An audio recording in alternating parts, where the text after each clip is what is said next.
Hi, my name is Robin, and this is my story. I was diagnosed with breast cancer October 8th of 2014. I was 44 years old. As a matter of fact, I had turned 44 2 days before my diagnosis. I was just in awe. Actually, it was like I couldn't believe it. It's like somebody had just taken the wind out of me, just like kicked me in the stomach, like, what in the world? Because I had no history of any type of breast cancer. I didn't even know anyone who had breast cancer. So I'm like, how in the world could I have breast cancer? Nobody in my family and no friends. I mean, it's not even like a cold that you could catch, but I'm just thinking, I don't know anybody with breast cancer. How could I have it? Before being diagnosed with breast cancer, I had fibromyalgia, which, if you're familiar with it, is just widespread pain in your body, and it's more like a neuropathic pain. And once I started having the chemo, one thing started to conflict with the other. So I started having more pain from the fibromyalgia, and then I started having the symptoms from the chemo. So when I first started out, I was kind of okay, a little bit of nausea, a little bit of pain, but as I continued on with the chemo, my symptoms became worse to the point where I got to the point where I could not walk. My feet, under the bottom of my feet, it just felt like needles were sticking, like just stuck there, and I could not even walk. I was in so much pain. I thought that I was going to die. As a matter of fact, I remember going to the doctor, that the pain was so bad, and this was over a weekend, and I remember going to the doctor on the Monday and asking the doctor what would happen if I stopped chemo, because the side effects were so bad. And he said, "You'll die." And I said, "I can accept that. I'm ready, because I can't take this anymore. It's just that bad." I remember when I lost my hair, and I was ready to scream. I was ready to start crying, and my husband came in the bathroom. I can remember him saying, "Hold on, wait. We knew this was going to happen, and everything's going to be okay. It's just hair. To God be the glory." And I said, "You know what? You're right." And as I sat there and I combed, and all my hair just came out right then, and I looked at myself, and I had absolutely not one strand of hair on my head. I said, "Oh my God, how am I going to make it?" And to tell you the truth, I got used to it. I enjoyed not having to do anything to my hair.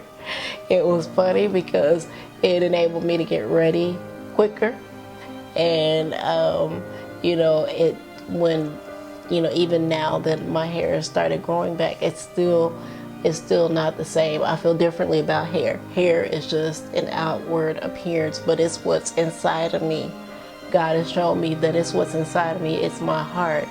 That He has transformed. I've gone through a total transformation, and it's because of Him. It's not because of me. It's because of Him I've been transformed. My biggest motivation during this experience was my family, my support system. Number one, my husband, my daughter, my mother, my church family. I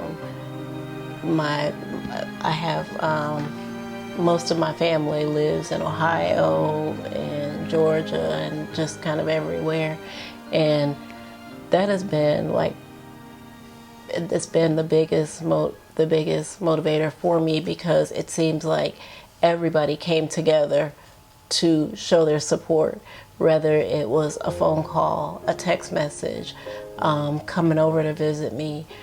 My daughter, came home, even though she was in school and trying to finish school. She came home and she stayed with me for like 2 months, and she was here every day, to take care of me. My husband took care of me. He waited on me hand and foot.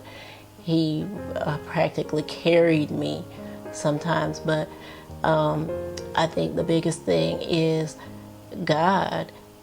And I say that because after all that I went through, God showed me that it was not for me, but it was for Him, so that He could get the glory. So it wasn't about people getting to know me, people knowing my story, people getting closer to me, but it was for me to get closer to Him. Because before being diagnosed, there was nothing to, go days without praying, go days without studying the Word. And He just put me in a position where I was so low that all I could do was call on Him. In the midnight hour when my husband's asleep, when my daughter's asleep, when my mother's at home and she's in bed, everybody's asleep and the pain is racking my body, all I could do is call on God. So He has been my biggest motivator. Just like I said, Him getting the glory, Him bringing me to a different place. As before all this happened, where I was prideful, where I was, just as a wife, not submissive to my husband, as having a pastor, being disobedient to my pastor, and knowing that He's just giving me the Word, giving me what God has given to Him. But now just seeing everything from a totally different light, knowing that I have to put God first in my life, and adhere to His Word. Because as I live and as I read His Word, I know that He is speaking to me. And when I hear, the Word being preached, I know it's for me, because if it had not been for Him, where would I be? I don't know where I would be. Or, like I said, I could have lost my mind. At times I felt like I just wanted to die.